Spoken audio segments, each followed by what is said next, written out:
Everyone, thank you for being patient and waiting for us to come out to our meeting tonight. I would like to welcome you all here and invite all of you to participate with joy for all of the great things we're going to do tonight for all of our nominees and our participants. And so I welcome you officially, and today is Tuesday, May 28th, and I officially call the meeting to order. Can I get a roll call, please? Board Member Espericueta? Here. Board Member Girardi?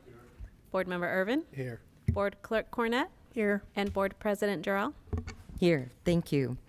Right now, I would like to ask if anyone in the audience requires a headset for Spanish translation, please raise your hand and a device will be provided to you, or contact our secretarial assistant or administrative assistant, Monica Borrego, right now. So, okay, do you need to say it in Spanish? Y si alguien del público requiere traducción, necesitan audífonos, no, simplemente avísenos y se los podemos dar de inmediato. Thank you. Okay, item 6B. Our Pledge of Allegiance will be led by Erica Barragan. After the pledge, we'll remain standing for a moment of silence, please.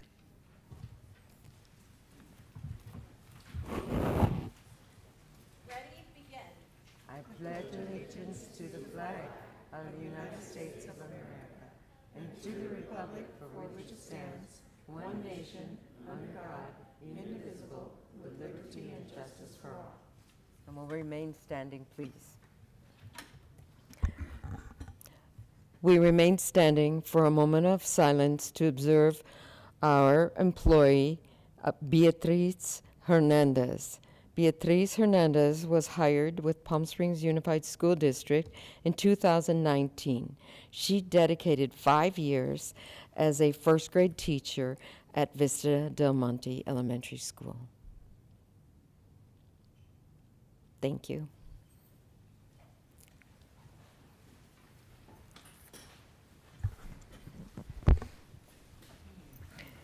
Next, item 6D, our mission statement will be read by our superintendent, Dr. Tony Signoret, in English and then in Spanish.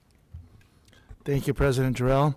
All members of Palm Springs Unified School District are united in our commitment to equity. We create deep, meaningful learning opportunities, build professionalism, and engage parents and community to ensure success for all students. All students graduate with the skills, capacity, and confidence needed to succeed in a rapidly changing world. Todos los miembros del Distrito Escolar Unificado de Palm Springs están unidos en nuestro compromiso con la equidad. Creamos oportunidades de aprendizaje profundas y significativas, creamos profesionalismo, involucramos a los padres y a la comunidad para garantizar el éxito de todos nuestros estudiantes. Todos los estudiantes se gradúan con las habilidades, capacidades y confianza necesaria para tener éxito en un mundo de cambio rápido. Thank you. Next, our cabinet member, Dr. Simone Kovacs, will read the land acknowledgement. The Palm Springs Unified School District acknowledges the Cahuilla as the original stewards of the land on which the Palm Springs Unified School District facilities now sit. We are grateful to have the opportunity to work with the indigenous people in this place. We pay our respect to the Cahuilla people, past, present, and emerging, who have been here since time immemorial. Thank you, Dr. Kovacs. Number 7, a report of closed session actions. Clerk Cornett, are there any closed session actions to report? There are no closed actions to report. Thank you. Number 8, we look at the approval of the agenda. Can I get a motion to approve the agenda as presented? I move the motion. Second. Okay, all in favor? Aye. Aye. Aye. Thank you. Next, we have special recognitions, and the governing board wishes to recognize and commend the following PSUSD students for their commitment to academic excellence. So board members that could Want to go down? We'll go down. Okay.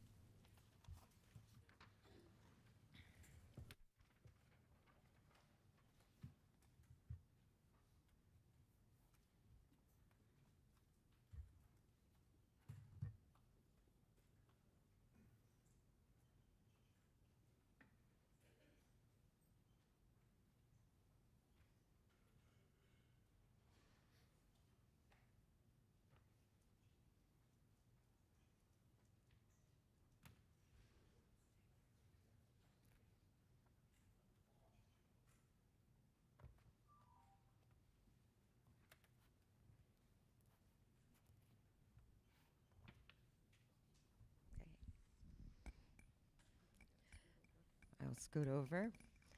So the Board of Education would please invite Brenda Sanchez Tenorio to come up.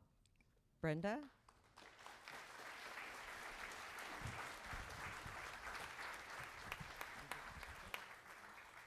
Shake the hands.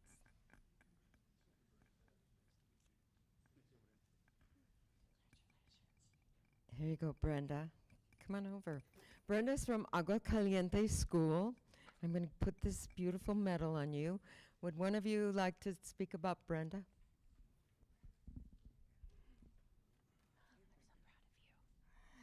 All right. Hello, good evening. My name is Christina Alaniz, and I am Brenda's teacher, her fourth grade teacher, and I have a few things to say. I am thrilled to honor Brenda for her remarkable improvement in reading and speaking skills. Brenda has transformed from being too shy to read aloud to eagerly sharing in front of the class. Her growth has been incredible, and I am so proud of her achievements. It is a privilege to nominate Brenda for this recognition, and I look forward to seeing her continue to excel.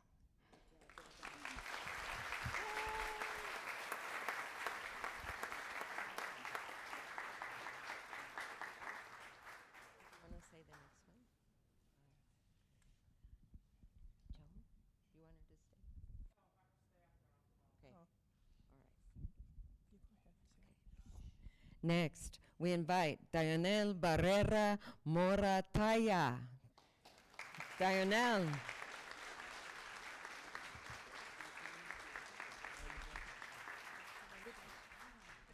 you go. Here, wait, we're going to give you this beautiful medal.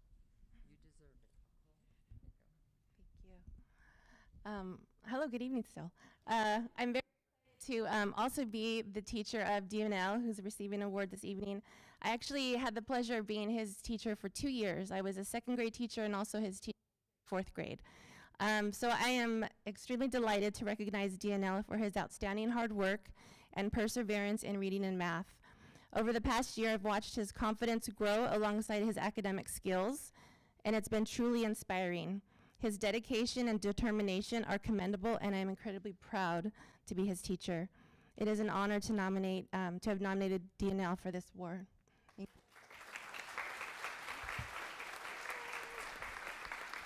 Picture. Okay, Dionel, go on over that side. Okay, scoot over. Here, come on up. Okay, next one is Malaya Wells. Next Malaya.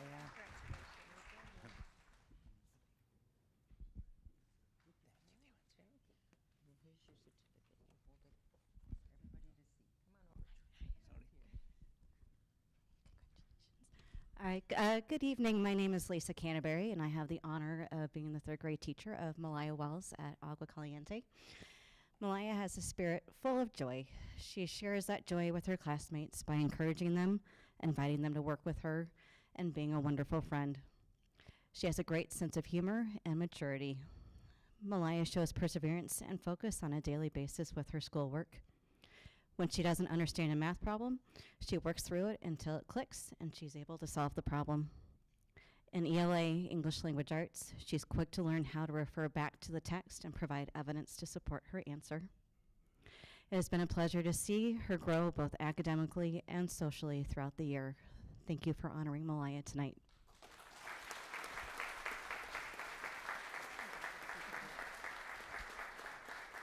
Thank you. Stay up here. Stay. Come on over. Oh, you're gonna. Yes, and then we're going to get a picture. Atunya, Atuna. Atu. Thank you.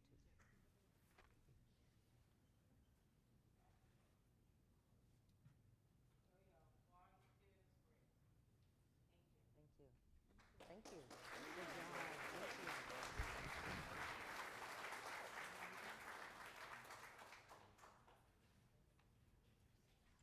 Would you like to sing? Sure.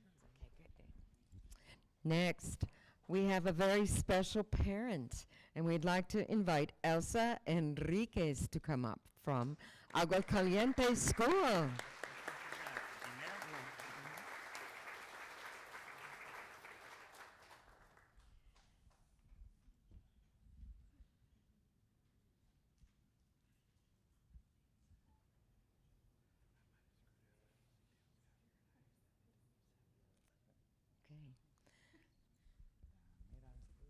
So this is a recognition for her contributions to Palm Springs Unified School District through active participation, collaboration, and involvement in Agua Caliente Elementary School. Good evening. Good evening. I'm Eric Anton, the school principal. So happy to have our kids, but it's so wonderful to honor Miss Enriquez here, who is committed to her own student, to all the students of Agua Caliente. She shares the information shared with the Family Center and other things with me so that we can share with the other students and the parents. So super thankful to have you as our parent honored here tonight. Thank you, Miss Elsa.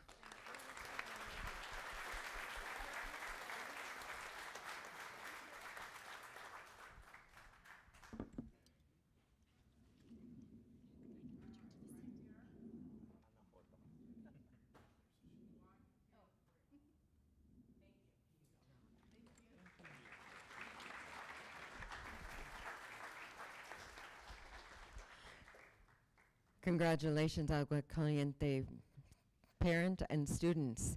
Next, we invite and recognize the following graduates of the Palm Springs Unified School District Teacher Regency Program plus Alder GCE. And we'll have Brian come up and okay.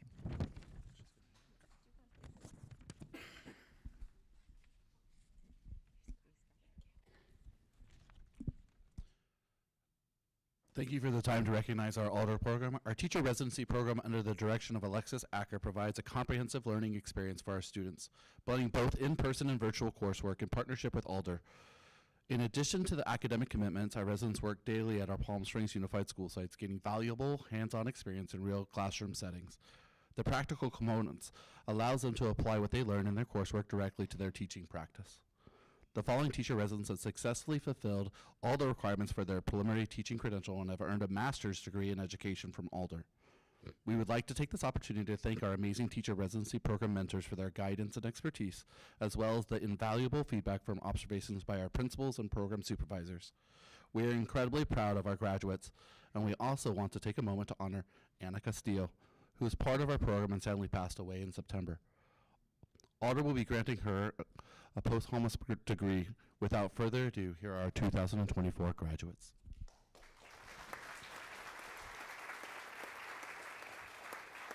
Alejandro Ortiz.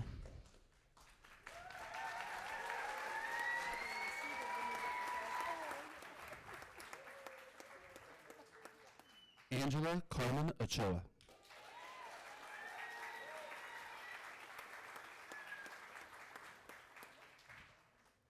Nathan Stallings.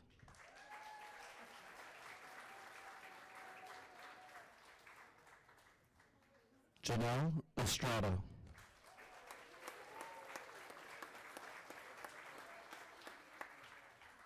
Katie Payon.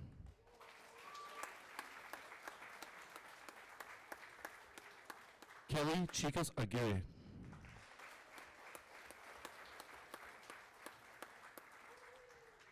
Kimberly Sanchez Briones.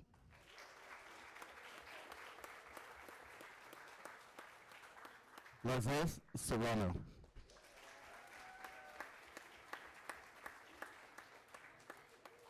Manuel Vega.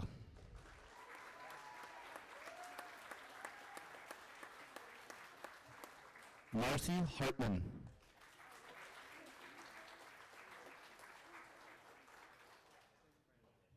Paulette Serrano. Sandra Benentis.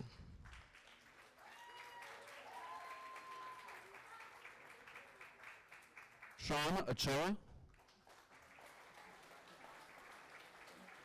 Stephanie Chavez.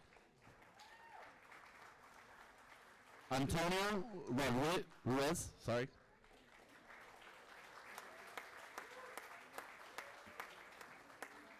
Valerie Marquez Arcel.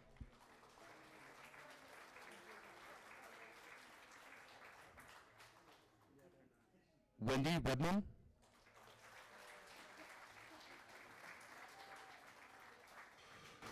Juliana Alonso Gutierrez. Yvonne Robles.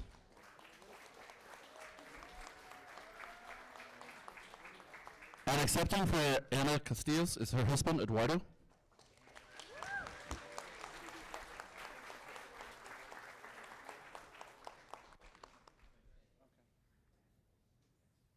And from the group, I'd like to have Katie Pilon say something. As a collective cohort, we want to take a moment to honor the work and dedication to excellence that our director, Alexis Acker, has consistently exemplified over the last 11 months. She has laid the foundation to create a teaching residency that not only equips future educators, but gives back to our communities in equity and justice. We have seen and felt her tireless work and congratulate her on a successful inaugural year. We would like to present her with a stole to commemorate our partnership with Alder Graduate School of Education and her leadership in each of our teaching journeys.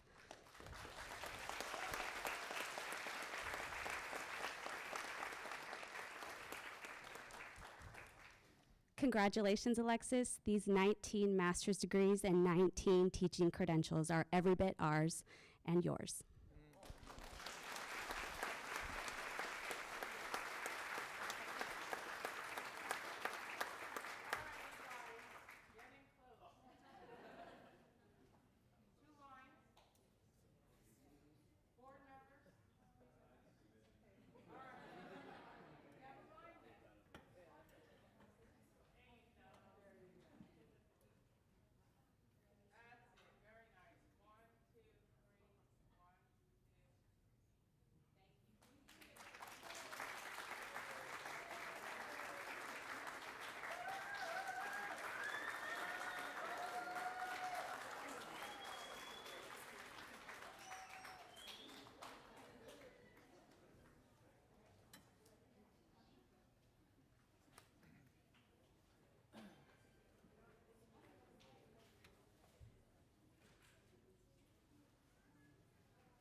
All of our students here? You know? Apparently there's something about the PSA. Is there something? I don't see it. I don't see it. But, Yeah, you okay with that? yeah, I'm okay. You got that? Hey, There you go. but can That's we it. find out? 'Cause I Yeah, don't no, know. but, yeah, no, Is it? no, it's not something that they're doing a presentation. It's probably public comments. Okay. Has something I to don't do see with it, though. the building of the actual building itself. All right. Have we gotten cards? Oh, here it comes.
Ready?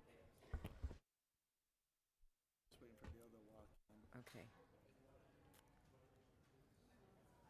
He's probably trying to swim upstream there.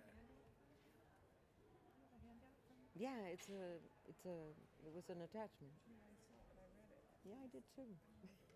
Yeah. Do we have a handout for Dale's presentation? Some of the handouts, are they printed? It was attached, but Yeah, I think it's. like we don't have it printed? I don't think we have it. It's okay, I'll just write on here. Okay. Yeah, there is an attachment to the. Yeah, there is. Here comes a book. Here comes a book, Karen.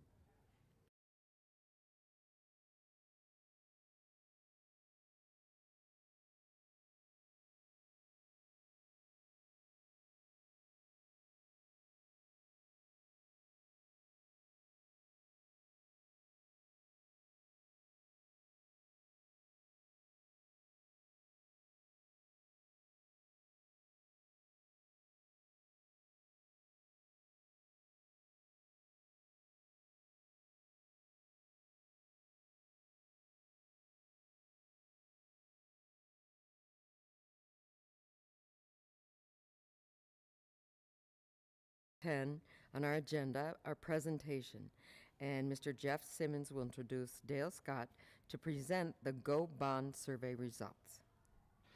Thank you, President Jarrell. As you mentioned, we do have Dale Scott here from Dale Scott and Associates. He, you might remember a couple meetings ago, we asked him to do another voter survey and then present the results this evening. And that's what he's back here to do. After this presentation, the next thing on the calendar is we will present a resolution to you to move forward with a bond for 2024. That'll become at the end of June, the last meeting.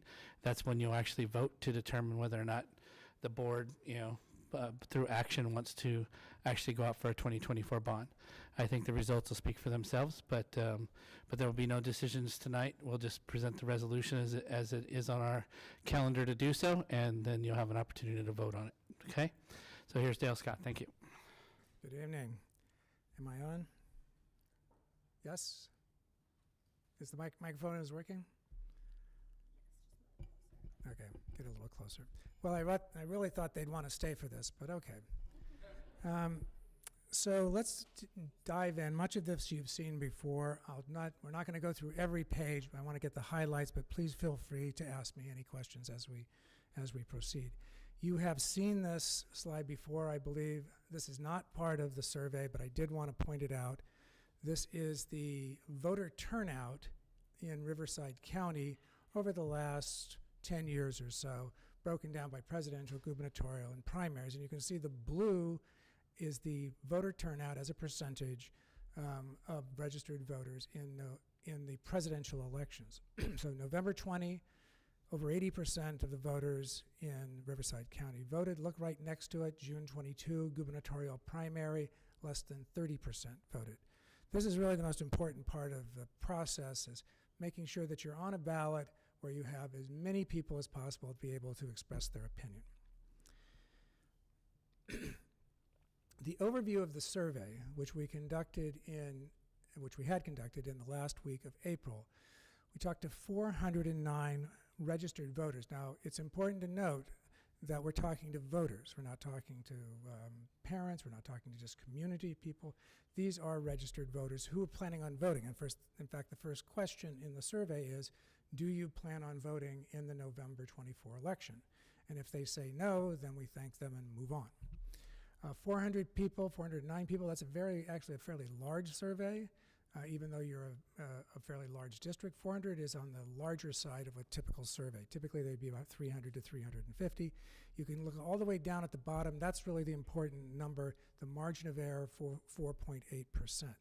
So in other words, when I say the number is 60%, you should be thinking, okay, that's 60% plus or minus about 5%. That's the way these surveys work. I will tell you that in the past, they're not always perfect, but good 80 to 85% of the time, the final results are within that margin of error, that 5% either way. So keep that in mind as we go forward. a few pieces of information about the respondents to this survey. Now, it's balanced, so it reflects your voter role. Just keep that in mind. It's not just everybody that wants to answer the questions. It is selected, so you get a balance by demographics of the voters. This slide is interesting. We asked age of the respondents. Remember, these are registered voters who plan on voting. Over half, are over the age of 65.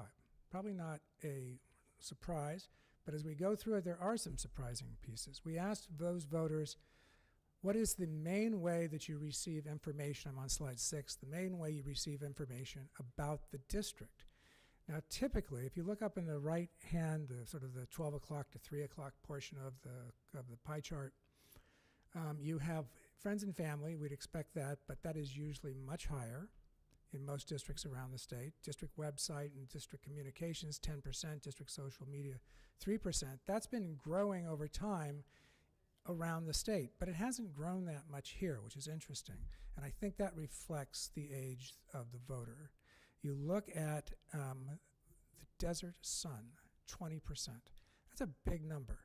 That's a really big number, and that's, to me, I'll be a little glib about it, but that's the sound of a newspaper hitting the front porch in the morning. You know, that's a person who's used to getting their paper as paper and reading it in the traditional media. That has been shrinking around the state, but not here. Interesting question. Do you now have, or have you ever had children or grandchildren who attended or are now attending a school in the Palm Springs Unified School District? 76% no. 76% of the voters who are going to vote in this election have no direct relationship to the district.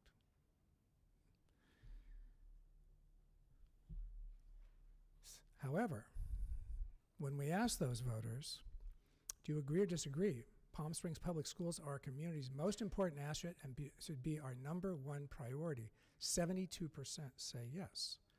So even though the vast majority of voters don't have and have never had any direct connection with the district in terms of children or grandchildren, still they're extraordinarily supportive of the district.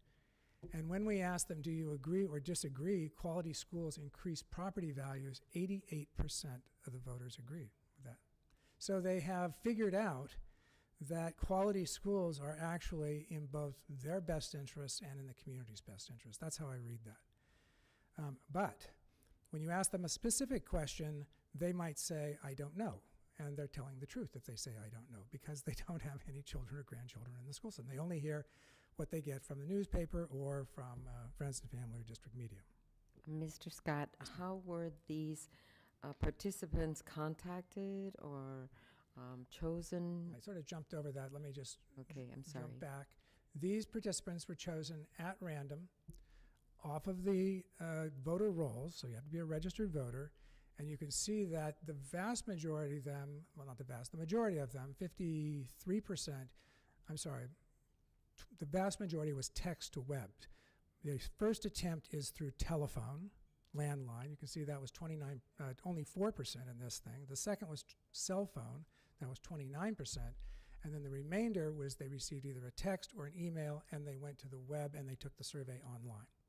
So in this district, unlike most districts, the majority of voters took this survey online. Was that your question? Okay.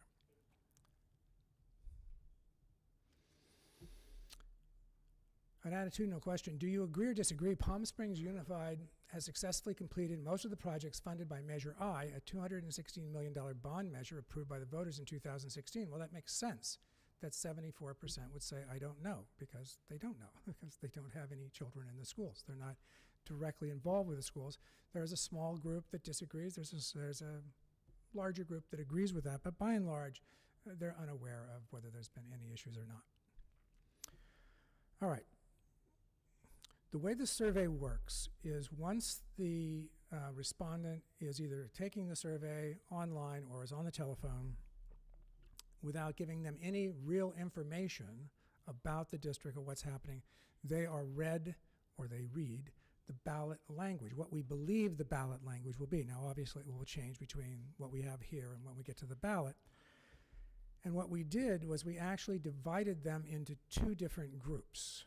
Now, we know that that the district is planning on doing, if you do go forward, you'll be doing a bond that doesn't raise tax rates. So that's something that's in the project. In that ballot language, again, there's two groups. One of them was asked this question. I'm going to read it, and then I'm going to tell you what's different between this question and the next question, okay? So it's a little bit long, but this is the type of ballot question that is required by the state. With funds that cannot be taken by the state, shall Palm Springs Unified's measure to replace inefficient heating and air conditioning system, upgrade classroom technology, renovate classrooms and career education facilities, and improve student safety be adopted, authorizing $465 million of bonds with legal rates, audits, citizens oversight, average levies of $39 per $100,000 of assessed valuation while outstanding, raising $28 million annually, full public disclosure of all spending, and no increase in current tax rates. When we ask that question, we ask it first as a yes or no question. And if the person says, I don't know, they get a second question, and they're asked, do you lean yes or do you lean no? And then what we do is we take that lean yes and hard yes and put it together for what is the preliminary yes vote. So as you can see, in this case, you have 67% of the voters saying they would vote for the measure, and 19% is what I call the hard no, 19% hard no. The other half of the voters, and they don't get both questions, they get one or the other, got a slightly different version. Same projects, same amount, same tax amount, but we flipped the beginning and the end. So this one starts with no increase in current estimated tax rates. Everything else is the same until we get to the end, where it says, and no funds taken by the state and spent elsewhere. Really a significant difference. The no goes down to 9%, the hard no goes down to 9%, the combination yes and lean yes jumps to 71%. So, clearly the fact that it's not going to increase current tax rates makes a big difference to voters because they tend to hear at the beginning and then stop kind of listening or stop reading. So as we go forward, keep that in mind. Now that's without information. We then ask the voters a number of questions in the first section about various projects that the bond would finance. The questions, there's a long list of them. I'm not going to go through all of them, but they're randomized when they're given to the respondent, so that nobody gets them in the same order, but we've reordered them so you can see what comes to the top. The blue is, let's just take an example. We would say, would it make you more likely or less likely to vote for the bond if you knew the bond would expand steam lamps, as an example? The dark blue is the person saying, I'd be more likely to vote for it. The dark red is I'd be less likely. In the middle, you have both no difference yes and no difference no. That means the person is saying, well, it doesn't make a difference to me, and then we have to go back and find out, were they originally a yes voter or were they originally a no voter? So let's just look at the dark blue. The top three projects, not surprisingly, are all educational. Expand STEAM labs, expand vocational and career tech education classrooms and facilities, and maintain career and college prep facilities. All of those are over or near 80% of the voters saying they would be more likely to vote for the bond if they knew that. Now, again, I'm not going to go through all of these projects. I welcome you to look through them. There is a long list, but you can see that slowly, as the projects begin to become less and less about specific education and educational facilities, that support begins to dwindle a little bit. Let's go, for example, to page 19. At the two at the bottom, renovate and repair aging playgrounds. Well, we still have a number of people say they'd be more likely. These are hard yeses in the 62%. That black line is the 55% threshold that's required for approval. You can see the hard red, the hard no, which is the dark red, gets a little bigger. Down at the bottom, expand cafeterias and kitchens. You have over 10% of the voters say they'd be less likely to vote for it. But these are only a handful of the long list of projects that we gave the respondents. We then asked them a number of questions that have to do with the protections for taxpayers. There were only 5. I won't go over all of them, but I will go over the top 2. We asked them, if you knew that these funds could only be spent locally and could not be taken by the state and spent elsewhere, would you be more likely or less likely to vote? Again, well over 80% say they would be more likely. A very small handful of hard no's, saying that they'd be less likely. This question, by the way, it's no surprise why. This question has grown across the state in support of saying I'd be more likely since COVID. We've asked this question for years and it has never continually gone up to the top until the last couple of years. The second has also grown over time. Full public disclosure of all funds would be required. Again, almost 80%.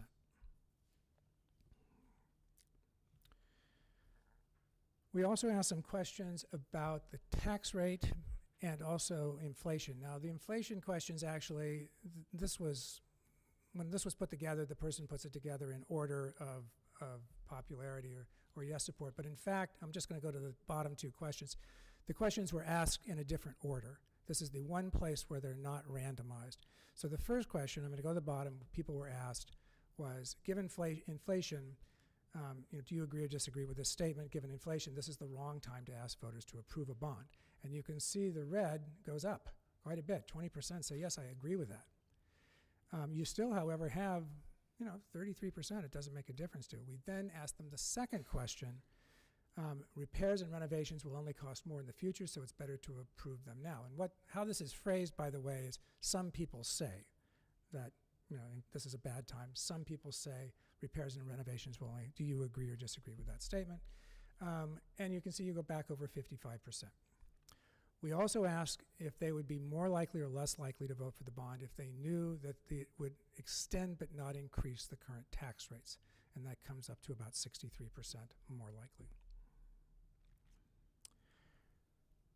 Then when the people have received both the original ballot language, the project list, information about voter protections, information about how the funds will be used, we asked them essentially, do you want to revote? Now that you've learned this information, how would you vote on this measure? Again, remember that we flipped those 2 phrases. This is the one that had no funds taken by the state at the top. And you can see at the beginning that before they had information, again, we add together the we add together the yes and the lean yes. Before information, it was 67%. After information, that went to 70%. Not a big jump. Interestingly enough, the hard no, the red, stays the same. Doesn't make a difference to them, the information. When we look at it the other way, where we put no tax increase at the top, funds can't be taken by the state at the bottom, it actually pops quite a bit. You started out at 71%, it now goes to 79%. However, the no remains a no. That doesn't change at all, which is consistent with what we see around the state. We did add one other piece to this survey, which I thought you would be interested in. I'm going to go to slide 29. This is the results of that second question where we put the no tax rate increase on top, broken down by trustee area. So I wanted to see, does this question that obviously has wide support throughout the district, does it have wide support throughout each of the trustee areas? There is difference between the trustee areas, but not a lot. There's still, with the exception of Area 4, which is almost at 55%, and trustee Area 1, which is almost at 55%, there is a support of people saying I would be more likely to vote for it. And then when we put the yes and the undecided lean yes together, it's well over 55% in each district.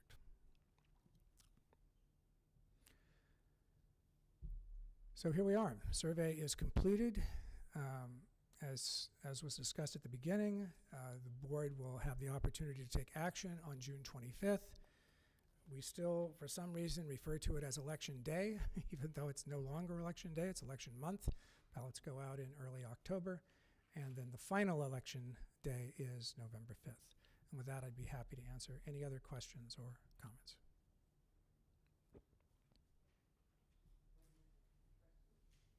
Just curious, so the 409, is that residents throughout our entire district? Yes. Okay. Registered voters throughout the entire district, right. And that number of people, the 409, are they divided equitably amongst the trustee area populations rather than 81 per trustee area?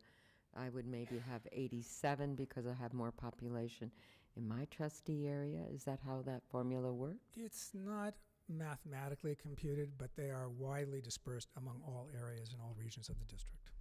Thank you. And one more question too. How they're just randomly picked by a computer system? Well, to a certain extent, they randomly pick themselves as well. I mean, it's very hard to get a person to take a survey. So there are a lot of calls that happen. Many people don't want to involve, but yes, they have to be on the registered roll, and yes, they are randomly selected.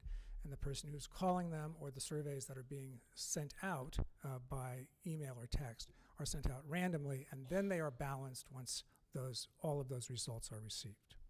And so time as well, is that an option as well, the certain times that you guys reach out to certain voters? Is it a certain time that you reach out to them?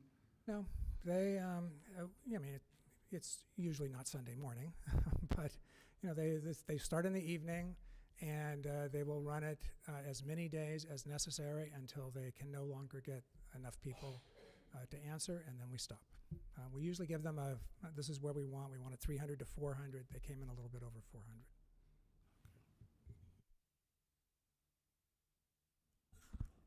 I have a question about the tax rate per 100,000.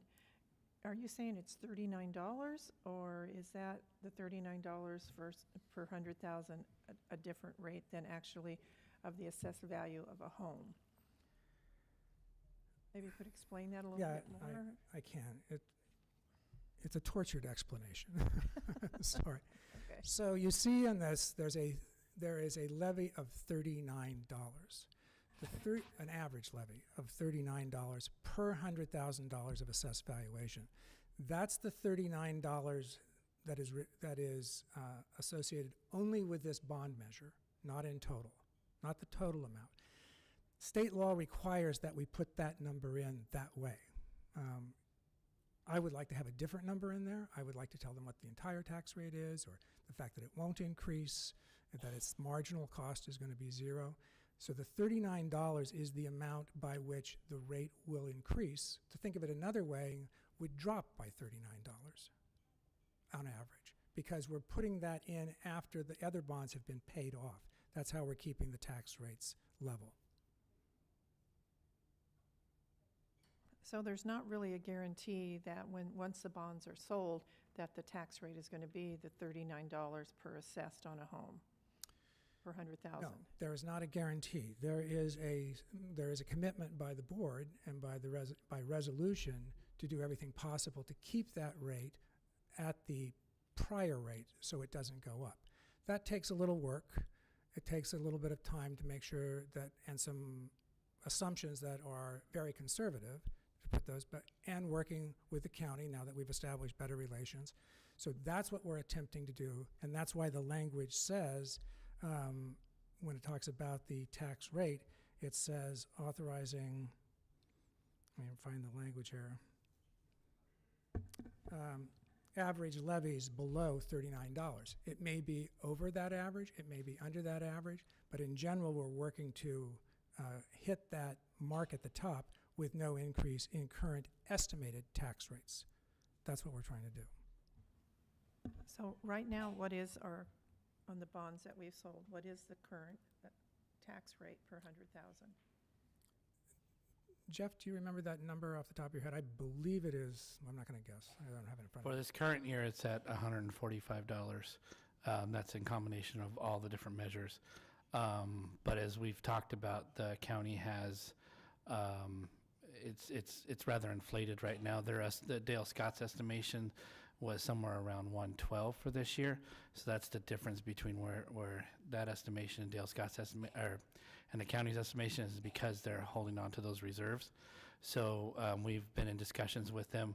We believe we're going to get those down to under $120, which is an acceptable amount for where we're at right now per 100,000.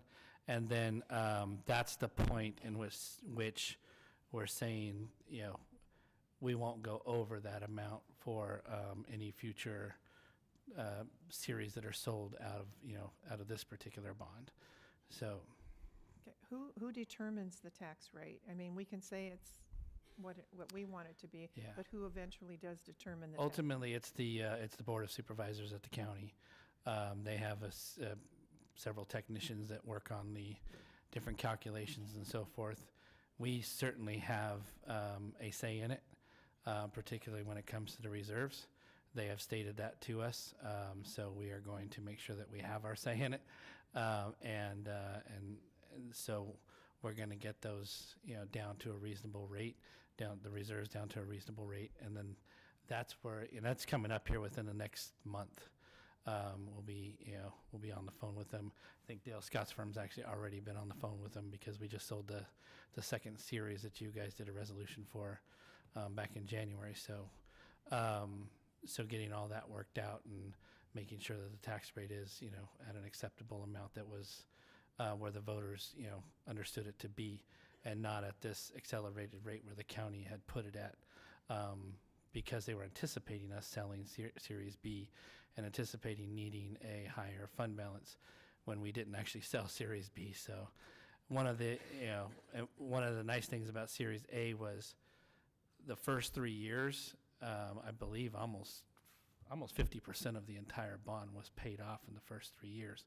So that leaves quite a bit of room for Series B and this here to be associated with this, and that's part of the reason why we're able to get it. So, but it's also part of the reason why the county kind of made improper adjustments, I guess. Improper is probably too strong, but so anyway, that's kind of where we're at. We're working with the county over the next month and getting those tax rates down to down to the rate that we believe that they should be, and that and then we're working from there. So. Okay, thank you. Yes. But like Dale said, that this $39, it's about to take a pretty big dip, which is allowing for room here within that. That's why he's saying it's not going to increase above the current rate, which we anticipate that current rate to be around 120, not the 145. So.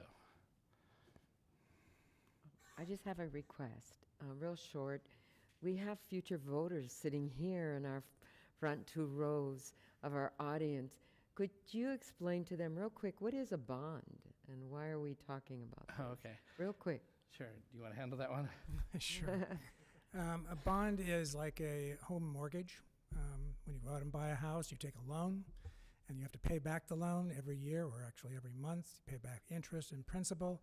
It's the same thing. The school district is asking the voters, would they be willing to float a bond, like a loan, and that the bond would be paid back, the principal of the bond and interest of the bond, over the next 10, 15, 20 years by a small increase in the taxes that every homeowner and property owner pays every year.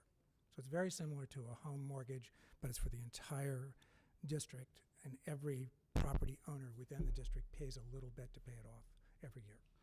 It's an opportunity for homeowners to assist the school districts in maintaining their schools at a very nice level for our students. So, and like he said, it's distributed across all the voters, so it's not one person or just a few people taking on the burden of the debt. It's across all homeowners and all of the entire district. So it's a way for the school districts to be able to get money to support our buildings and so forth. So, because we don't get money from the state to necessarily do that. We get, for employees and supplies and services and whatnot, but it's very difficult to get the facilities money, and that's where the citizens, and we're very grateful for our Palm Springs citizens to help us out with that. So. Yeah, and I have a question for Dale. This is maybe to help me for the future decision. This in the past election, the primary, some school districts have bonds in the ballot. How was the result for them to test the inflation, to test the state economy? It was as I expected. It was good, but certainly not as good as it's going to be in the presidential election. Remember that the last election we had in March was a very, very low turnout election, and really the only contested, it wasn't even a contested race, but the only candidate was for the Republican nomination for president, and then there were a number of local races, obviously. So turnout was very bad. The passage rate, I believe, was in the 70% range statewide, but not as good as what you'd expect in a presidential election.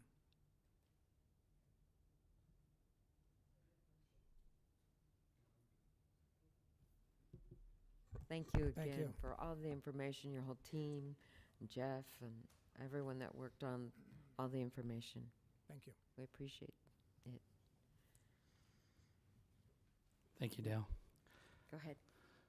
Okay, next up we have Julie Arthur, our Executive Director for Facilities. She's going to give the board a little update on a preview of the study session that's coming up, and also provide a little homework for the board prior to that study session. So, take it away.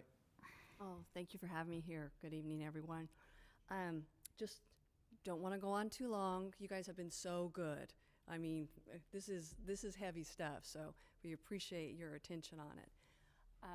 First step, we have our Division of State architect approval on 12 EV charging stations at Desert Hot Springs High School. So those are actually being paid for by a grant through Southern California Edison. We just received the DSA approval, and the construction will start over the summer. And there are actually 6 individual EV charging heads that are dual-sided, which gives us 12. And those will be out in the parking lot on the far south side. So whether it's community, students, staff, whoever uses those, that will be available hopefully by fall. That's our first one, which is great news. We don't have any EV charging at any of our schools on the north side of the I-10 freeway. The only other school we have EV charging at is Cathedral City High School, which again was a grant from Southern California Edison. So we've been very fortunate in working with them. Next step, just real quick, wanted to kind of let you know we have the facility study session coming up, and that's June 25th. And so some of the big items that we're going to be discussing, the first one is Bubbling Wells modernization. So Bubbling Wells is the last school in our first phase of modernization of schools. All of our other schools are under construction, and now we've gone through all of our schematics and dynamics and working with them, and we have some options to bring to you. And those options will be, do we do a mild modernization? Do we do a heavy modernization? Or do we do replacements of portables and other buildings that may not need to stay? So those will be presented to you by the architect with some cost estimates that will be associated with each. We'll describe a little bit about what goes into light, heavy, or all in on building replacement on each of those options. So you'll have a chance at that time to look through it and hopefully give us some direction to proceed on that. One of the other items we're going to have coming up is James Workman Middle School. We are at the point where we are coming in to do our increment 2, which is our modernization of the classrooms, the media center, multi-purpose room, locker rooms, kitchen, and again, inside the administration area. We have our first increment that is under construction right now, which was replacement of the portable classrooms. But this is our second increment, and we will be giving you cost estimates as we get ready to go out to bid, and also a project schedule update. These are some of the things that we had met and we had gone through time-wise that we said we'd like to see more cost estimate updates and schedule updates more often, and so that's actually what this is. We'll also be doing it for Cathedral City High School, where we are still in Division of State Architect for some of the modernization work within the cafeteria, the shade structure and stuff, but we're going to try to get close enough to give you a cost estimate update and project schedule update. And this is all prior to us going out to bid on these portions of it. And I think that is about it. I think Jeff was referring to homework at the facility study session, and the homework is we are getting together our draft master plan, and we gave you links in your Friday board communication of where you can find the existing master plan on our website. We'll hopefully have a draft, hard copy to hand out to you, and then we hope to come back a little bit over the next several months after that and do a final draft, final master plan update in December of '24. So that is it on our updates, unless there are any questions. I would just like to say, that was wonderful. Can we get any of this in writing so we can have it going forward? Or we're just going to get presentations, we're just listening to you speak and have to take notes? Is there any way that we can get this There's on a paper? wonderful thing that this is on YouTube, and actually it is recorded, and you can actually go back and watch it as I was watching upstairs waiting for the room to empty out. They do a great job, and all of our board meetings are on YouTube, the PSUSD station, that you can actually see that. But I can, if you would like, we could do something with writing it up a little bit more, if that would Please. help. Please, Absolutely. please, please. Much of this information that's going to be presented is in the Friday communication, but if there's something that is more specific that you didn't quite get or from the Friday communication or this, then please let me know. We'll make sure that you get the information. It's quite a bit of things on the Friday report. Yeah, no, I so- understand. And it's all over the place everywhere. Yeah. If she's coming to present, I would really appreciate it if we can have something to say. We can follow along as you're reading, or something that we can go back to and say. Okay, I understand. I have all of this Okay. jotted down. I mean, it's just. So just kind of a follow-along paper, a little write-up for the actual presentation. Okay, I understand. Thank you. And I will do that. Most of this is just off the top of my head, so I will go back and I'll prepare a little write-up summary on that. And I have a question for Julie. When you mentioned the master plan update, also the community will be involved in that process, or just the board members? And We've mostly been doing the board members. We usually go out. A lot of our master plan is based on the needs of our existing school sites. And so that is our first priority in our master plan, is our aging schools, and how do we update those to stay with current ones and CDE guidelines.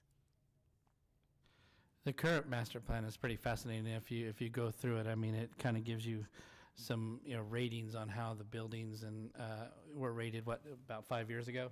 So things have changed quite a bit. So that's what she's talking about. But everybody was involved at that particular time, and going through the buildings and what was needed, and between community and board and staff and so forth. So Right, our existing master plan is about 625 pages. So it's a lot of information, but it is, and again, it's set by high school attendance boundaries. So if you're looking for where a certain elementary school is or middle school, it's actually broken out by high school attendance boundaries. So you'll always see the high school, and each of the middle and elementary schools will follow behind it. Okay. All right, great. Thank you, team. Thank you. Okay, and thank you, Mr. Scott, for your presentation as well. Thank you so much. Next, we'll move on to public comments. And first, we'll start with email comments. Clerk Cornett, have we received any email comments? Yes, we received one electric comment, which has been distributed to the Board of Education. Thank you. So we'll come next to this section of our public comments where we call up the people that have submitted the yellow comment card. So first we'll ask Ms. Terry Ketover to come up. And all of the comments are being directed to the board and under 3 minutes and devoid of any personal attacks. Members of the public are expected to maintain a professional, courteous decorum and during public comments. And we do not respond to the public comments. Welcome. Thank you. Excuse me. Kind of an asthma attack going on. It's really my pleasure to take a moment to formally present to you the Do the Right Thing program. I know that most of you are aware of it because I send you monthly updates of what's going on, but I just want to give you a really brief history. In 1990, I was a consultant for the City of Miami Police Department. The officers had award ceremonies every month. There were almost 900 police officers, so it was well attended. At one of the award ceremonies, an officer got up and asked the chief if he might do something different and bring up a young man from his area who had found a loaded gun. And despite the pressure from his friends to keep the gun or give it to them, he sought out the policeman and turned it in. The chief called the young man up to the front of the auditorium so that they could recognize this positive behavior. He walked up, visibly uncomfortable, his head down, and by the time he got to the stage, 500 plus police officers were on their feet applauding him.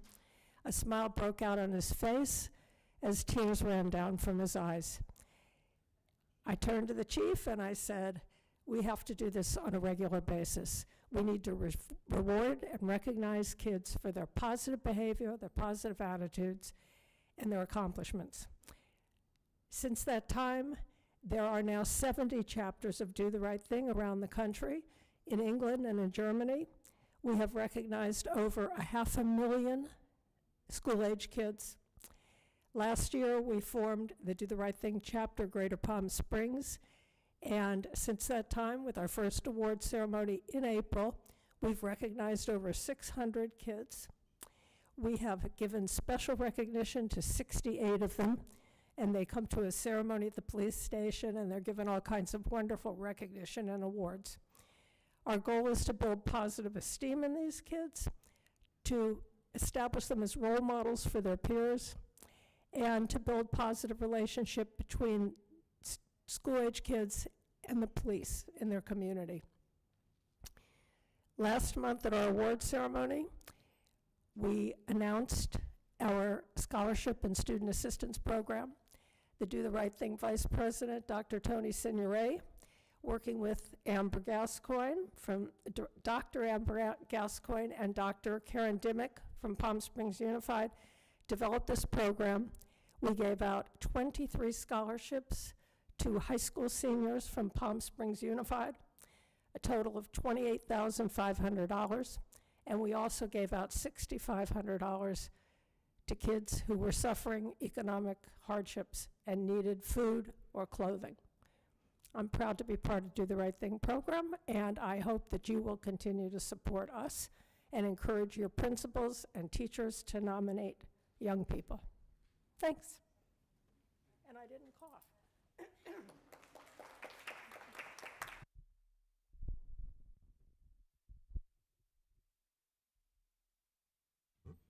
May I please call up Ashley Randall?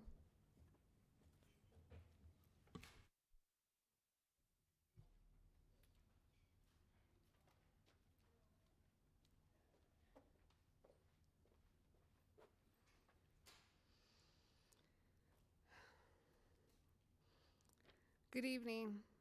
I always have a lot to say with little time to do it. Normally I speak fast, efficiently, and with the ability to beat your clock without a board member interrupting me prematurely. But I've said everything that I could possibly say, appealed to every possible human emotion, ounce of professionalism that I hope you would have, and I've been met with nothing but disappointment. There's not a person sitting up here who would have been comfortable with their child going missing for an hour, or for them to not even hear about it until 30 minutes after their child was found. You wouldn't be okay with your child being found in a parking lot or in the street almost being hit by a car, or for your child to be sent away from their general education peers during a field trip and not even provided lunch. Something that Lila spoke with you about, and none of you had the bravery to call her and apologize after she was here. I can see the visible disdain in your faces when you recognize me in the audience, but she deserves more than that. You would not have accepted an investigation that ended in no definitive timeline or answers for your child's disappearance, no consequences for those in charge, an investigation that couldn't even spell your child's name correctly. I've been lucky enough to start working with fellow moms because my child's treatment is not an isolated incident. I've been advocating in IEPs throughout your district to ensure that kids are given everything they need and that they're legally entitled to. Your wallets seem to be the only thing that you're concerned about, so when your budget has to go to things that the kids, I hope you think of me and all the things you could have done differently. I explained to all of you at the first meeting that none of you would accept the bare minimum from your employees, the students in your districts, or even your own children, but you put the burden upon us to accept your bare minimum. There can be no excuses of what and where I could have gone for corrective actions throughout your district, because I've done everything I possibly could at this level. You can't say that if I had only done this or that, you would have fixed the issues, and you certainly can't say you were unaware of the concerning, dangerous, and illegal things happening throughout your district, specifically at Bubbling Wells, because I have an impressive paper trail of quite the opposite. My youngest is obsessed with the Lorax, and I can think of nothing more appropriate than giving you the reminder. If someone like you does not care a whole awful lot, nothing is going to get better. It's not. And because I care, a few minutes before walking up to this podium, I emailed Dr. Sidney Ray and officially served your district with my complaint forms to the California Department of Education, a Special Education Division, for the continued violations of state and federal law and the desperation to continue sweeping them under the rug. I hope you all have the day you deserve. Thank you.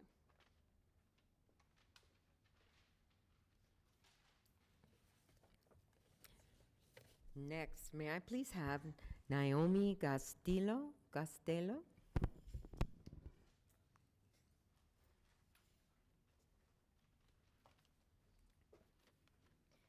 Good evening. My name is Naomi Costello, and tonight I am also accompanied with other members from the Public Safety Academy from Desert Hot Springs High School. For those who may not know, we are a program that molds its cadets to be our future generation of police officers, firefighters, nurses, and other first responder positions. With that, I would like to add that we are the only program in the district to still teach all three fields. With College of the Desert, we are fortunate to receive the college credit and certificate for obtaining the 3 prerequisite courses that is transferable within its jurisdiction. All of this can shave off an entire year of time after high school to get us out and in the field faster. Now, with having both pathways, we have business partners from both sides to help our cadets meet the mentorship and internship requirements in order to pass the Public Safety Academy. Thanks to DHSPD, Mothers Against Drug Driving, Desert Regional Medical Center, CHP, CAL FIRE, Joshua Tree National Park, AMR, and La Sierra University, we have been able to participate in multiple first-hand experiences on what it's like to work in these fields and truly find our passion. Additionally, with all our training, we can compete in these competitions with Skills USA, which we will be sending 2 of our cadets to the national level this June in Atlanta, Georgia, which has never happened before at Desert Hot Springs High School. However, due to unfortunate circumstances, we are being forced to choose only one pathway, which may result in a loss of our college completion certificate, loss of our business partners, and loss of cadets. Having all 3 fields in both pathways has helped us figure out which field we truly want, and if we find a different passion, we can figure it out while in high school before entering the real world. We're always told that we don't get patted on the back every 5 minutes because we're not to be meant seen or heard while performing our duties. But tonight, more than anything, we want to be seen and heard and need your help and support to help get back both our pathways to how we were beforehand. To find more information about our program, see more pictures, our business partners, or contact our head coordinator, you may visit our website, dhshspsa.org. Thank you for your time and listening.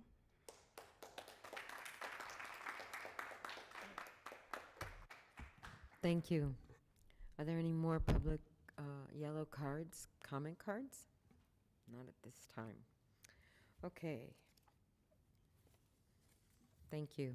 Next, we'll move on to item number 12, board member comments. Do we have any volunteers?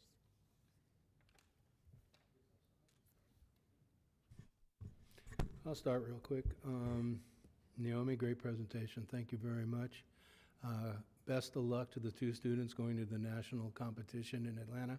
We're pulling for you. I don't know what's happened to your program, but we're certainly going to look into it.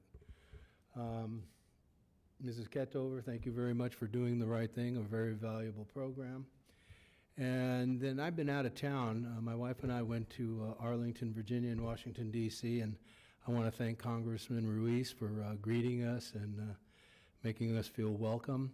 And he arranged for a tour of the Capitol, and our guide was a former student board member, Ramon Salado.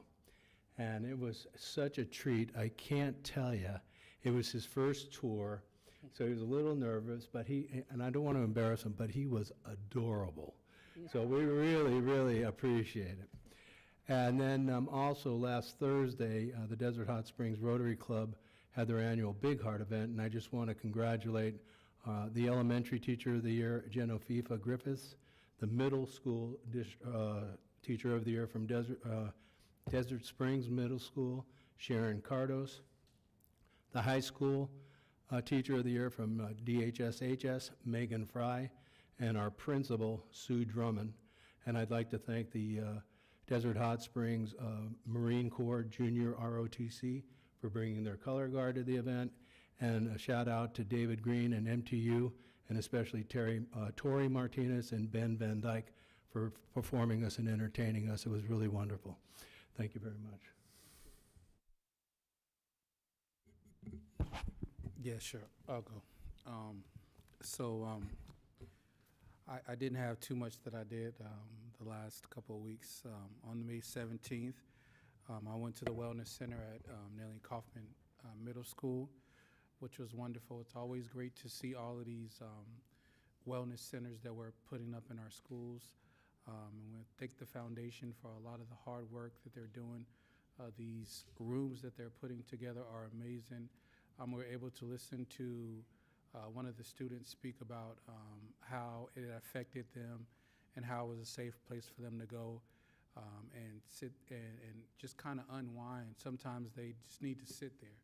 So it was great to hear that. I think it's pronounced colloquialism? Colloquium, yes. So I went to the colloquium also on May the 22nd for the administrators and the teachers, and it was just great to see all of these people that are working in our district, hoping that we're able to retain them, and just the excitement that was in the room, all of the principals as well as other administrators were in the room. So this was a great event that I went to. Also on May 23rd, I attended the Scholarship Award for Palm Springs High School. And, you know, some of these scholarships that our students are getting, one of them was $10,000, I believe. So we have some great scholarships that are available for our students. And I just want to tell everyone who's giving scholarships and donating their time and their money to our students, thank you, and we really appreciate it. Hi, I will be brief. Thank you for your presentation, and thank you for the feedback that you're giving to us. And I have a couple events that I attended in May 15, the Do the Right Thing Scholarship. May 16, the Cathedral City High School Golden Lion Award and Scholarship Night. May 21st, the Palm Springs High School Spanish Honors Society Ceremony. And also the Palm Springs High School Scholarship Award Night. And each of these events are special, you know, but with similar characteristics, because all these events have the intention to support the student in different way, with a scholarship, with advising to do good in their life, and also they increase their professional development. They give the opportunity to those students to aspire to a better quality of life. And it's very impressive the community engagement in all of these events, the phenomenal support that they have from parents, from their families, staff, administrators, community members, organization. Thank you all for supporting our students in the school district. And also, I want to to congratulate the all students in this year from different categories because we have different type of graduation. A student moving from one grade to another one, a student moving from middle school to high school, or elementary to middle school and middle school to high school. And tomorrow we start with the first graduation from high school, the Mount San Jacinto. All of these students represent the class 2024. Congratulations to all, and I'm proud of all of you. Thank you.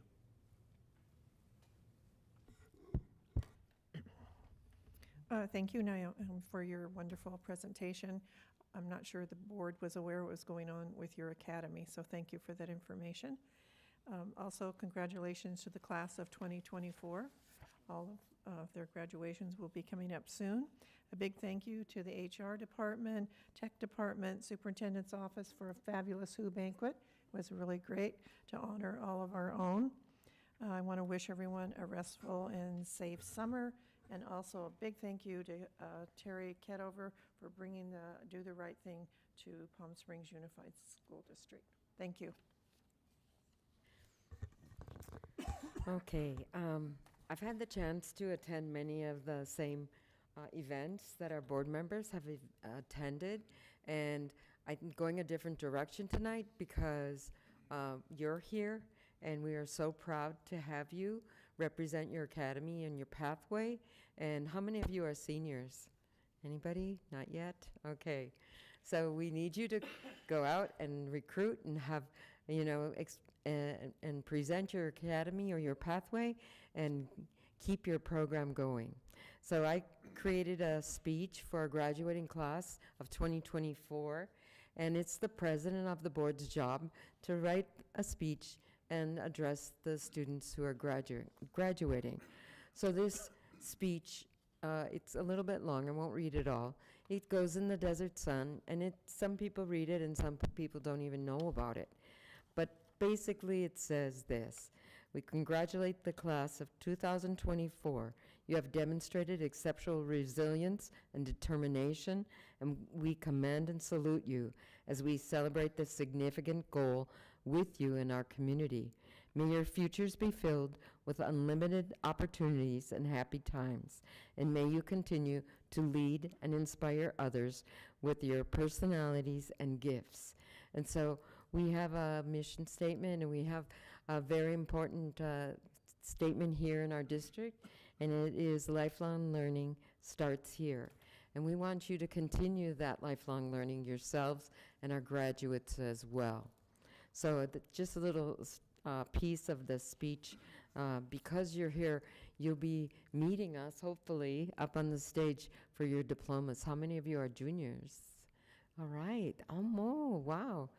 The majority. Very good. Well, we'll be seeing you next year, we hope. We want to see you.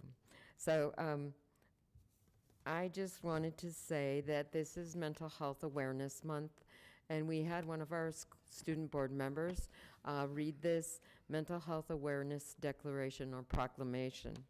And as a governing board, we support the health challenges that people are having, and we are really here to help make decisions and policies to help people with mental health challenges, and that 1 out of 6 adults impacting both the person experiencing mental health challenges and those persons who care and love the person are facing the challenge. And so I say this because you might have seen it, Mr. Scott's gone, but we've had many, many news segments and many, many opportunities to share with the public what's been going on in terms of how we're helping kids with mental health. And so we've been on the news, in the newspapers, interviews, but there's a movie that was just a short clip made by a student named Emile Velasco, and she's a second-place animated short film award winner, directing the Change Program Award for Rancho Mirage High School, and she created a film called Notice the Signs. And this contest was won by her because she took the effort and time to use her creativity and imagination to help the stigma related to mental health and suicide. So this is really an awareness that goes on throughout our year, and we commend our mental health department, Danielle McLean Parks, Ms. Laura Musel, and all of the people, our counselors across the district that help to support students. So the last part of my report is I'm going to give a handout to you because I just wanted you to see this inspiration from Sacramento.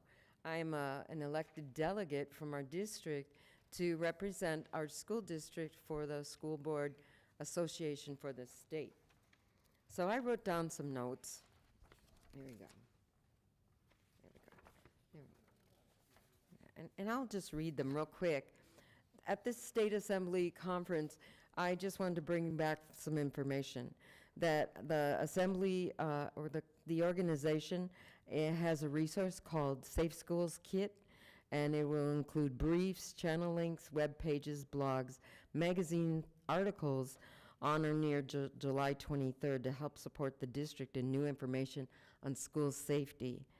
I'm giving this document to Dr. Signoret, and this is really good news because at the state and across the state, districts are saying that schools and districts are overwhelmed with people filling out information, plans, reports, data solution, and they call it a plandemic.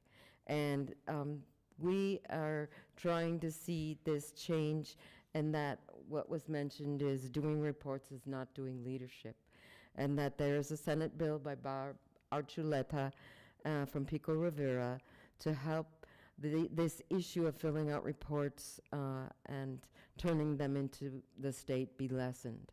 So all the delegates were trying to get that brochure, and they were gone before the end of the presentation. We had a presenter named John Gray from the School Services of California, and he talked about how he helped the district, and helping that district was having CSBA come to the district and work with them. He said that at his district they had dead people on the district benefit plan. That's how much work needed to be done. And then he mentioned that focusing on you kids is most important. He talked about good governance, and it makes a difference when times get tough. And everyone is looking down, and I think this is a good lesson to pass on, that what's most important is keep your head up and focus on keeping the best people, the best programs, and good systems. So we have a Zoom that's coming up, meeting, a legislative meeting with Officer of Assembly Member Greg Wallace, and the representative is Michael Curry. It's on Zoom, and the meeting ID is here, and I think it's Thursday at 10:30. I'll send the link to the board members, and we're encouraging people to take more information from the state. Things are changing, as I heard from our administrators, and that as a district, we want to make good decisions on your behalves, okay? And that's all for me. Thank you.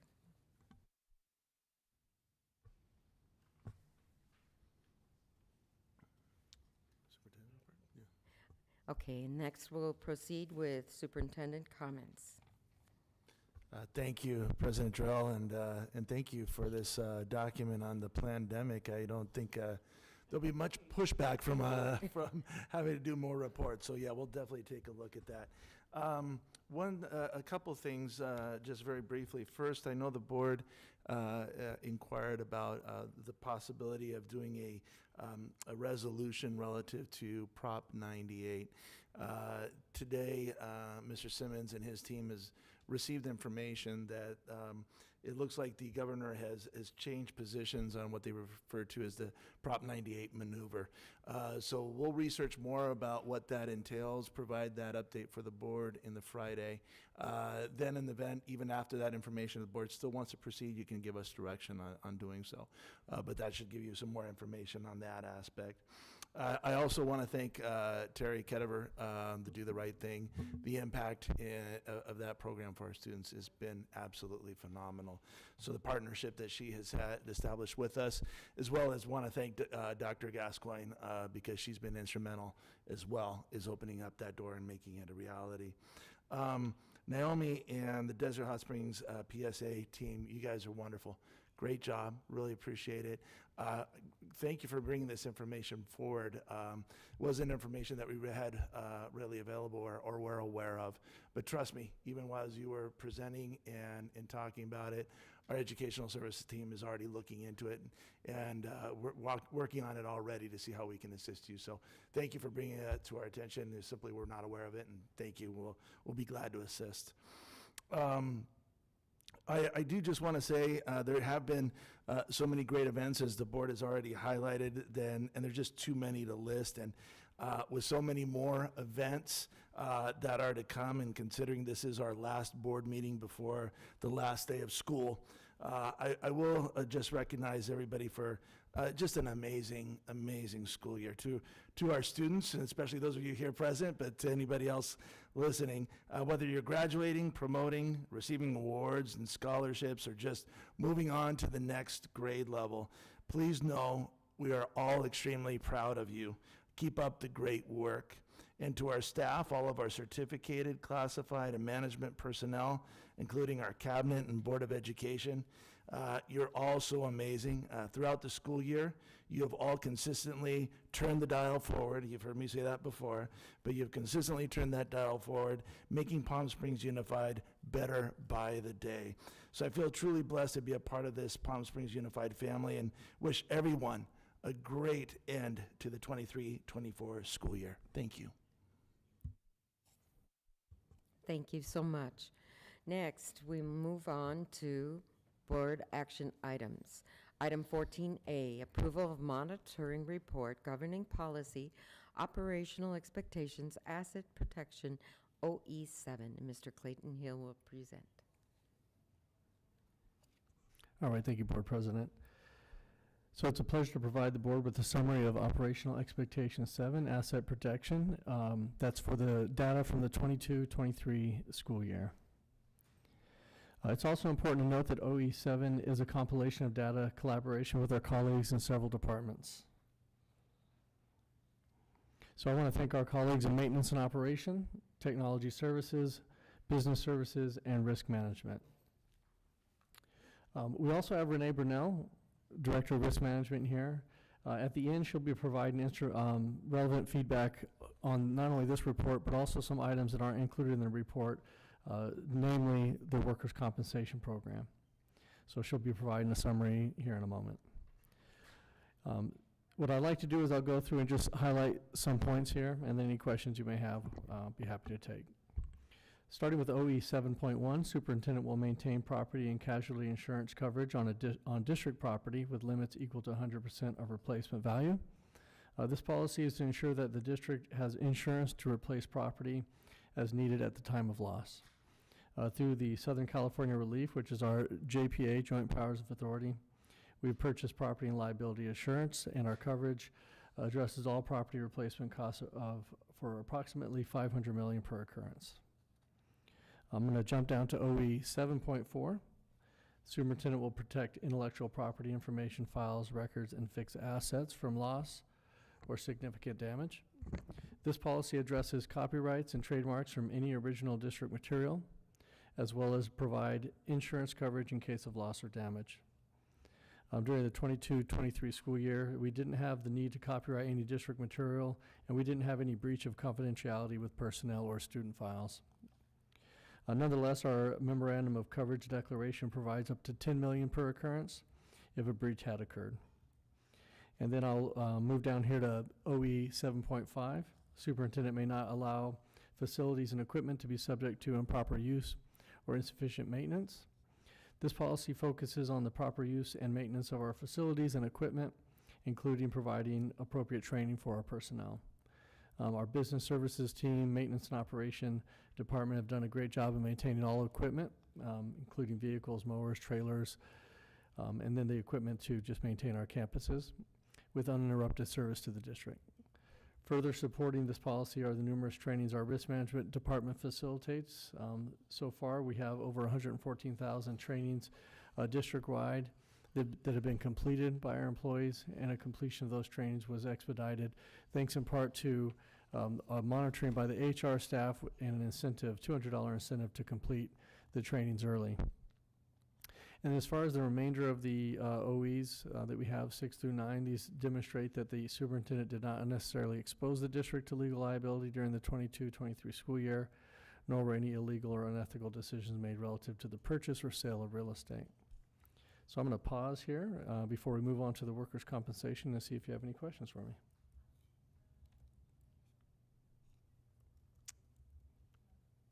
Okay. With that, what I'll do is I'll turn it over here to Renee Brunel. And as you'll recall, OE does not specify nor require an update on workers' compensation, but we've provided this addendum since it does provide important information for the board's consideration. So to highlight these main points where we've made progress, I'm going to turn it over to Ms. Renee Brunel, Director of Risk Management. Good evening, members of the board, and thank you. I love this report because we've added it in 2012, and we need just to make it permanent, right? But for the 22-23 school year, we had a rate increase from $3.04 to $3.15 per $100 of payroll. But on the converse side of that, that was a 4% increase. We also had a higher payroll. Our payroll went from $177 million to $198 million. Now, I gave you guys a crystal ball in the Friday letter, so I can tell you, moving forward, our rates did drop by a little over 4.5%, even though it wasn't this year. But as you know, things have changed, and that's the good thing about all the focus on the work comp, that we're making things change and we're lowering our cost. And then the other area are the number of reports, injuries that we had for the 22-23 school year. We had 162 work comp injuries costing about $1.83 million. And this was a slight decrease from the prior pre-pandemic year. And then it went to, which was 167 injuries that year. So those numbers are going down. As of this year, we end in the end of June, and we have 5 weeks left to complete our work comp year. So cross our fingers, we'll keep it down. We're at 146 injuries right now. And then lastly, it's our return to work program. This has been probably the most successful program in really reducing the cost and keeping employees whole and bringing them back to work. So for the 2022-3 year, we saved $341,000 in work comp compensation that we didn't have to pay in work comp dollars by keeping our employees back at work and finding alternative work for them while they were in the healing process. So, so they could remain productive and they're still involved into the work. So with that, those key points, I just wanted to highlight for all of you. These are the things that help reduce the cost to support the well-being of our staff so they can be at work and doing what they need to be doing. So any questions or anything that I can answer for any of you? Thank you. You made that easy. I just wanted to be adorable, Mr. Jarrell. All right, well, thank you for that, Ms. Brunel. And as you'll see here, the recommendation that we're making to the board with respect to operational expectation 7 is in compliance with noted exception.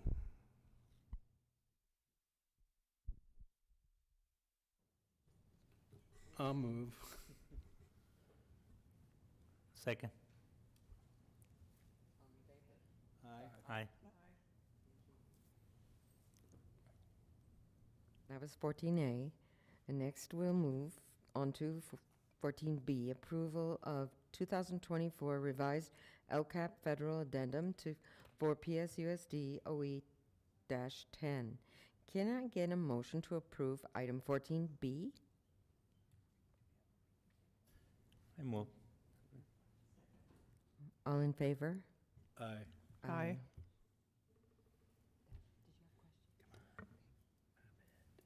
Next, Looking at 14C, the approval of 2024 revised LCAP federal addendum for Cielo Vista Charter 08-10. Can I get a motion to approve item 14C? I'll move. Second. Okay. All in favor? Aye. Aye. Motion passes. We move on to 14D, the approval of new middle school and high school course descriptions for the 2024-25 school year. Can I get a motion to approve item 14D? Move for approval? Second. Okay. All in favor? Aye. Aye.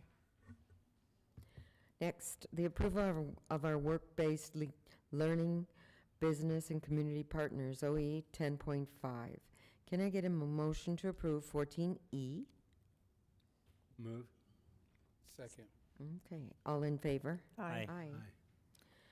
14F, the approval of budget increase for ECE Head Start grant application OE-10. Can I get a motion to approve 14F? Move for approval? Second. All in favor? Aye. Okay. 14G, the approval of escrow agreement for security deposits in lieu of retention number C004909E for leaseback agreement number C004909 site and facilities lease for Cathedral City High School Modernization Project Increment 01 ESSER 3 from West Coast Air Conditioning Incorporated, OE 6.2. Can I get a motion to approve 14G? Move for approval? Second. Okay. All in favor? Aye. Motion passed. Going on to 14H, the approval of escrow agreement for security deposits in lieu of retention, number C004923E, for leaseback agreement number C004923, site and facilities lease for Cathedral City High School Modernization Project, Increment 01 with West Coast Air Conditioning, which is OE 6.2. Can I get a motion to approve 14H? Move for approval? Second. Okay. All in favor? Aye.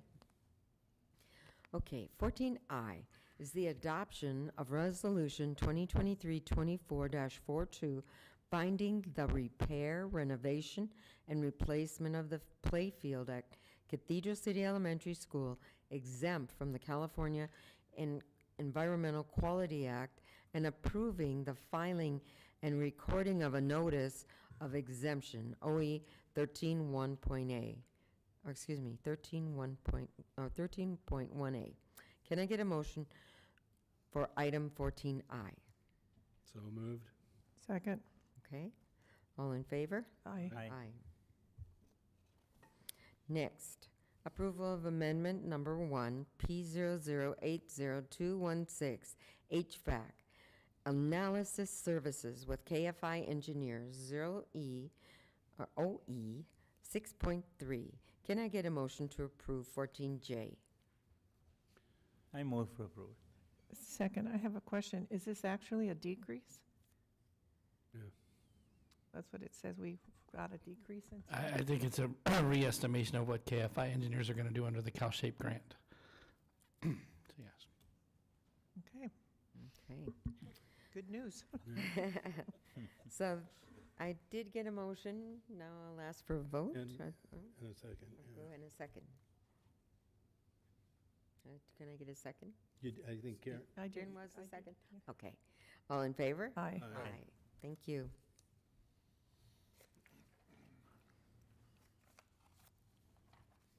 Next, 14K, approval of expulsion case 2023-24-031, recommendation and findings of fact and conclusion of law OE-11. Can I get a motion to approve item 14K? I'll move it. Second. Okay, all in favor? Aye. Aye. 14L, approval of expulsion case 2023-24-033, recommendation and findings of fact and conclusion of law OE11. Can I get a motion to approve 14L? Move for, oh, go ahead. Oh, move for approval? Second. Okay, all in favor? Aye. Aye. Okay, so we look to approve items 15A through 15I in one vote. And those will include 15A, the approval of acceptance of gifts, B, approval of purchase order report, C, approval of agreements under $10,000, D, approval of agreements $10,000 or more and other contracts, E, approval of revisions to board policy 3513.1, the cellular phone reimbursement, 15F, approval to award bid 08-24, the Rancho Mirage High School race outdoor expansion. 15G, the approval to award bid 09-24, Rancho Mirage High School and Vista Del Monte summer painting projects. And 15H, approval to request a proposal 24-02, security monitoring services. And adding onto that would be 15I, approval of certificated and classified employee transactions. So would anyone like to pull an item for discussion or review? Yeah, President Guerrero, I want to pull for short discussion the item 15E. Okay. So you would like more information or discussion right now? Yeah. Okay. Yeah, only I have Go a ahead. question about this policy about. I'm sorry, I think we have to vote on the others and Oh. then talk about that one separately. Okay. So I would like to propose that we vote on the 15E separately and now vote on 15A through D and 15F through I. Is that okay? Mhm. Okay, can I get a motion? Move for approval? Second. Okay, And all in favor? Before we go on, I just want to thank the Desert Hot Springs Women's Club and Megan E. Ross for their donations. Perfect. And before we go on as well, I want to say congratulations to the Race Academy as well. Finally. That was a long way to get that done. And it was something that needed to be done, and just happy to see that. Woo-hoo. Okay, sorry. With that, all in favor? Aye. Aye. Thank you. Okay, Board Member Espericueta, the approval of revisions to Board Policy 351.13.1. We're going to go to that one and bring that up. Yeah, I have the few questions. The first one, this is annual revision. We have to do the one every year, or And we do that, this is. because annual. we don't did any changes. It's still the same as the previous. Because I'm compared with the previous or the existing policy, and is the same. I don't know. Is the what is the intention to do the revision? Is just to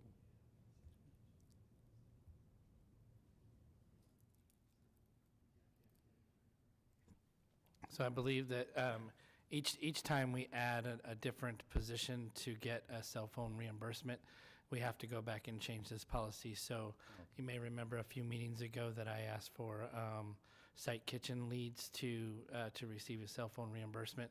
That's what this is about, to make the change to the board policy for that. So. well, yeah. Thank you, Jeff. Also, the other question. I know that this policy is not too old. It's from 2018. What is the process to define the amounts for each category? For example, tier 140 is like, who decide that? What, the cabinet? Way before can my add- time, Dr. Signoret will take that one. Thank you. So in this particular case, so these requests will come to cabinet, and we'll have a discussion. The main factors, there's no exact science to the selection, other than the frequency and expectation that we would have employees to be using the phone.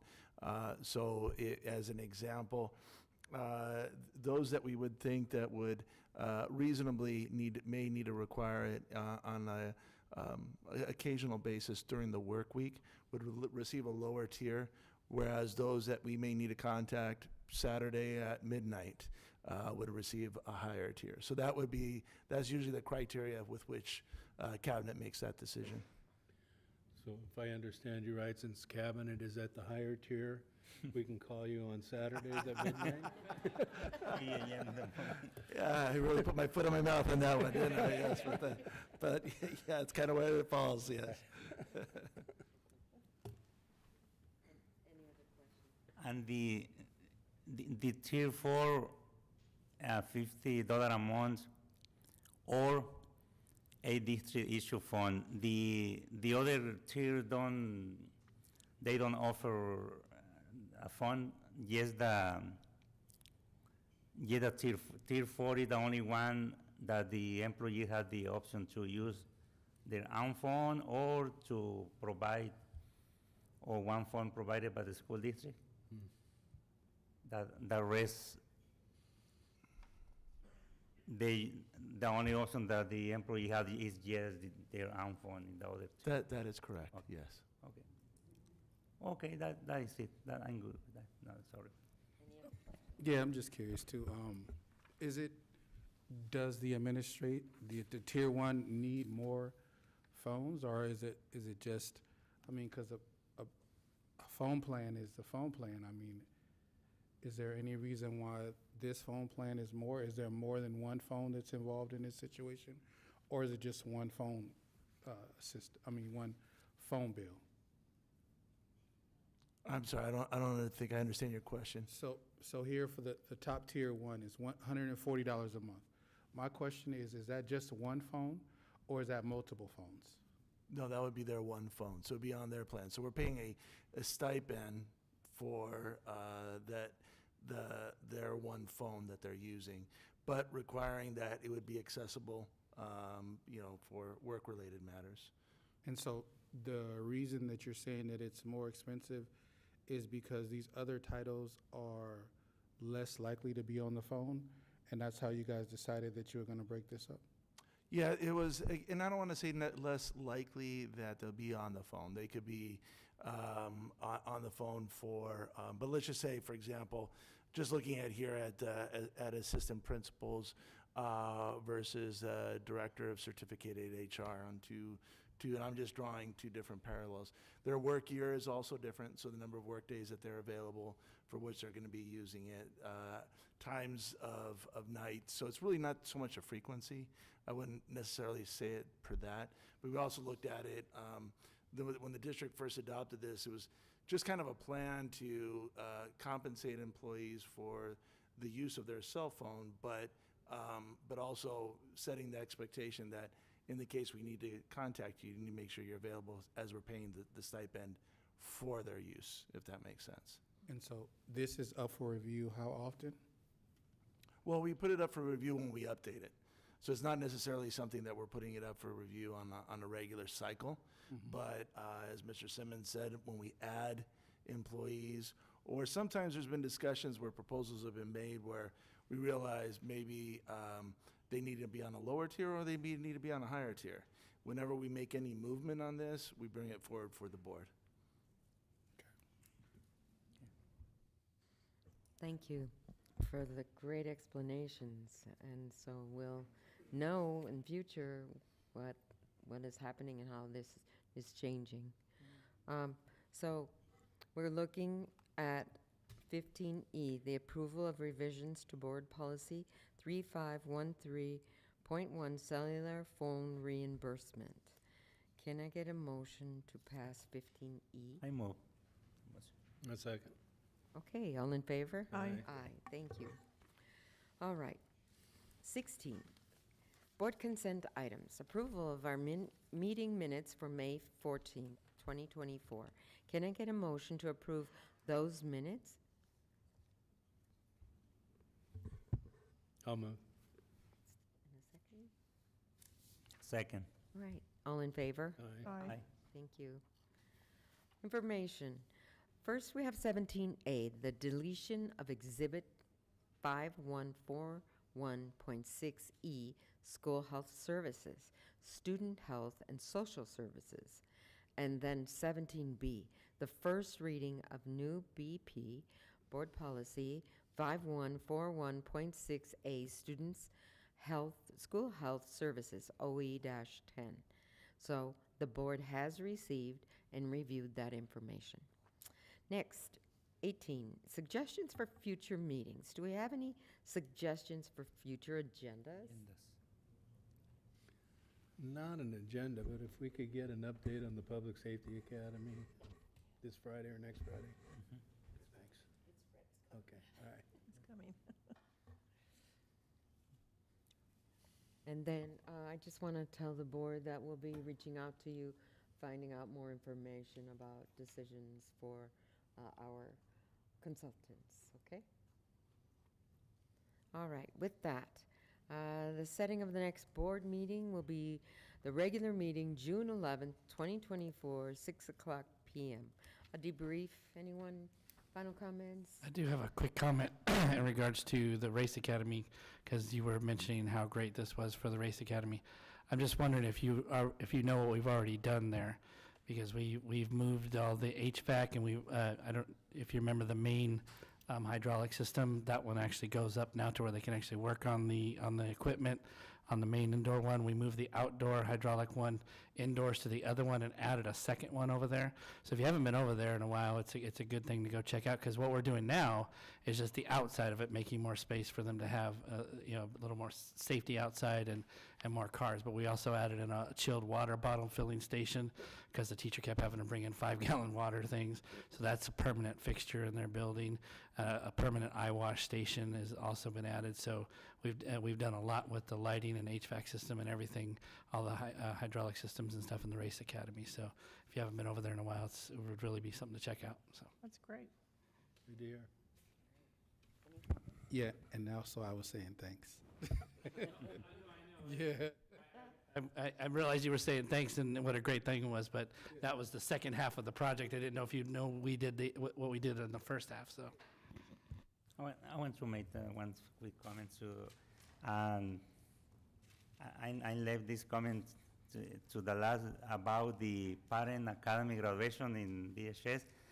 Was phenomenal, because the number increased a lot of parents getting or taking this academy, around 40 parents, and I think we have to increase that amount, because it's working, and this is good opportunity for parents to learn how to navigate the school district system, and the community engagement is doing a good job. Yeah. With that, we thank everyone for this amazing school year, 23-24. We're excited about all the commencements and graduations, and everyone be safe, okay? And with that, I'm going to ask for a motion to adjourn the meeting. So moved. Second. Second. Third, all in favor? Aye. 4 seconds. Let's go.